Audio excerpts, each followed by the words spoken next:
வெறும் 499 வச்சு எப்படி கோகர்னால sightseeing and water activities பண்ணலான்றத இந்த வீடியோல சொல்ல போறேன். Day 3 in Gokarna.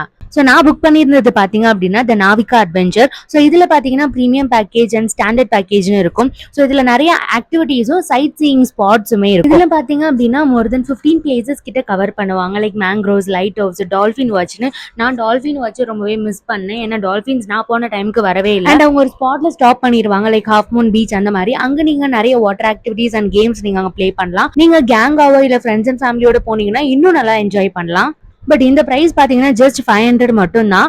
I think இது மோர் தென் 3 to 4 ஹார்ஸ் இருக்கும். ஸோ நான் அதுக்கப்புறம் பாத்தீங்கன்னா மெயின் பீச் போயிட்டு அங்க ஒரு கெஃபே இருந்துச்சு. அந்த கெஃபேல கொஞ்சம் டைம் ஸ்பெண்ட் பண்ணிட்டு இருந்தேன்.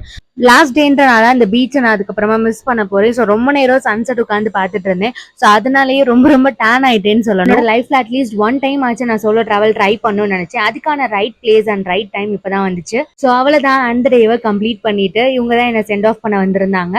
And by.